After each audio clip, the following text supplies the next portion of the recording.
Welcome to another edition of Power Statement, and today's power statement is why professionals ask questions. Friends, एक organisation में दो प्रकार के लोग होते हैं. One, those who are professionals, and another one, those who are non professionals. तो आप कैसे पहचानेंगे कौन प्रोफेशनल है और कौन नॉन प्रोफेशनल है? यही ऑब्जेक्टिव है आज की power statement. In an organization, you would have seen there are certain people, those who ask too many questions. उनका पर्पस होता है वो क्वेश्चंस पूछने का.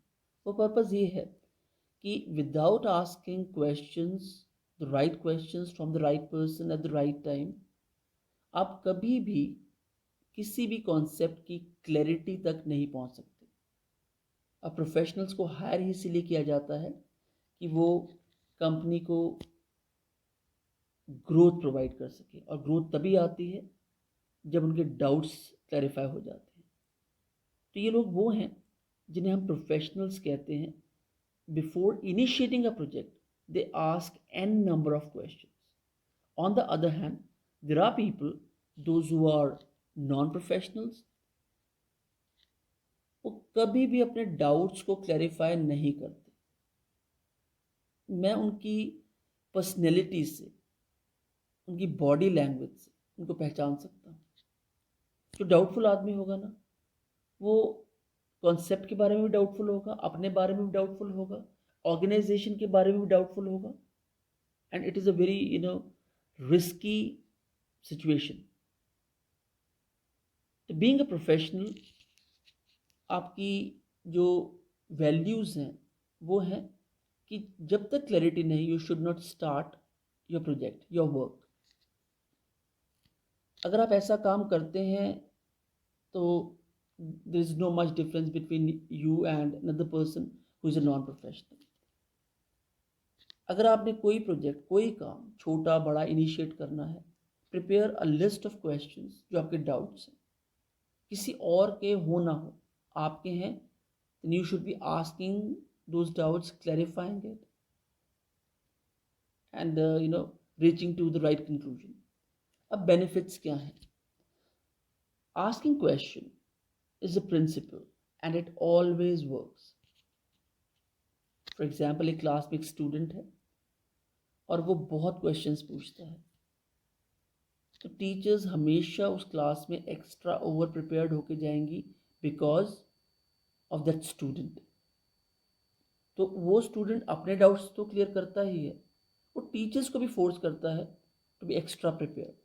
तो ऐसे ही होता है जब आप बहुत बार क्वेश्चंस पूछने की हैबिट फॉर्म कर लेते हैं, तो आप जिनसे क्वेश्चंस पूछते हैं वो भी ज़्यादा इन्फॉर्मेशन लेके आने की कोशिश करते हैं.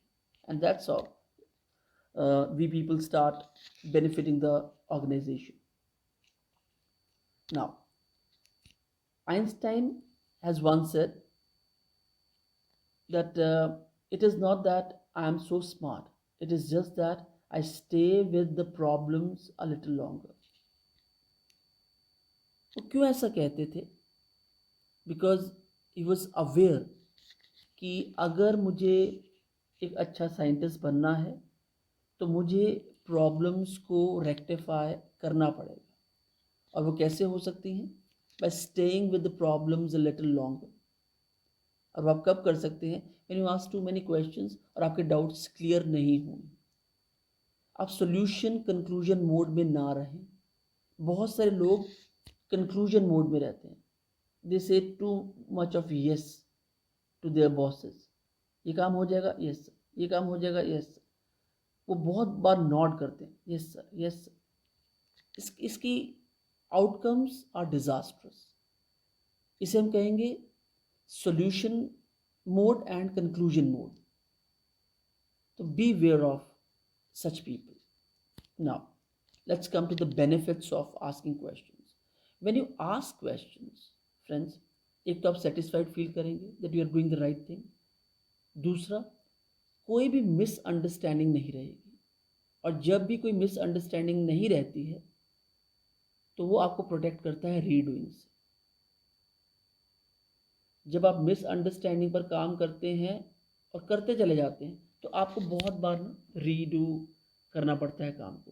But when you ask questions you rectify misunderstandings, और आपकी रीडूइंग काम को दोबारा दोबारा करने का प्रोसेस रुकता है, and then you save a lot of time, you value your time and another person's time. Here I wish to give an example. आप कभी किसी एक ऐसे डॉक्टर के पास जाएं जो आपको देखते ही आपको प्रिस्क्रिप्शन लिखते, बैठने को भी ना कहे, आपका चेहरा देखे आपको प्रिस्क्रिप्शन लिख दे, आपको मेडिसिन बता दे ये मेडिसिन आपने खानी। आप हैरान हो जाएंगे ये कैसा डॉक्टर है जिसने मुझसे कोई क्वेश्चन ही नहीं पूछा, मेरी प्रॉब्लम के बारे में जानने की कोशिश नहीं की। तो बहुत सारे लोग हैं ना इसी डॉक्टर की तरह जीते हैं। आप ऐसे डॉक्टर के पास कभी दोबारा विजिट करेंगे? नहीं करेंगे, because this is not the right practice, this is the malpractice, और एक गलत है। जो लोग इस प्रकार से काम करते हैं कि उन्हें हर चीज़ पता है, हर चीज़ पर वो उनकी मास्टरी है, there approach is all together very very wrong. एक बहुत इंपॉर्टेंट बात है फ्रेंड्स जो आस्किंग क्वेश्चंस के साथ एसोसिएटेड है, वो ये है कि क्वेश्चंस पूछने का भी ना एक तरीका है। आपने किसी व्यक्ति को उसकी नॉलेज को, उसकी पर्सनैलिटी को इंटेरोगेट नहीं करना है। You have to keep these two things separate, एक project and the person, you have to keep these two things separate, and the reason is उससे आप कंक्लूजन पे पहुंचेंगे सही। पर अगर आप उस आदमी की नॉलेज को हमेशा टेस्ट करते रहेंगे, उसकी पर्सनैलिटी को टेस्ट करते रहेंगे, उसके पास्ट की जो भी घटनाएं घटी उनके बेसिस पर उसको टेस्ट करते रहेंगे, तो आप कभी भी उससे राइट क्वेश्चन नहीं पूछ पाएंगे। And there are hundreds of statements friends, 100 से भी ज़्यादा तरीके हैं जिससे आप राइट क्वेश्चंस लोगों से पूछ सकते हैं टू क्लैरिफाई डाउट्स।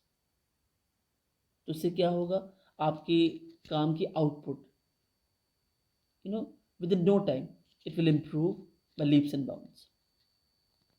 आप अपने बच्चों को ही बता सकते हैं, if students are listening to this, be inquisitive, ask right questions. I am not saying ask too many questions, ask right questions. मैं बहुत सारे ऐसे बच्चों को पढ़ा चुका हूँ जो क्लास के अंदर with the flow of the class they use to ask questions, जो चैप्टर में चल रहा है उसके अकॉर्डिंगली क्वेश्चंस पूछते थे। और ऐसे बच्चों को पढ़ा चुका हूँ, पढ़ा मैं चैप्टर 4 रहा हूँ, वो चैप्टर 1 से क्वेश्चंस पूछने शुरू कर देते थे। So be the right person to ask questions and right way to ask questions. Our friends, the benefits are endless. So develop this habit, form this principle, or get benefited right away. Friends, if you're liking my work, I request you to share my videos, and thank you for honouring me with your presence. अगर आपने last तक video देखा है, thanks a lot for watching. Thank you very much.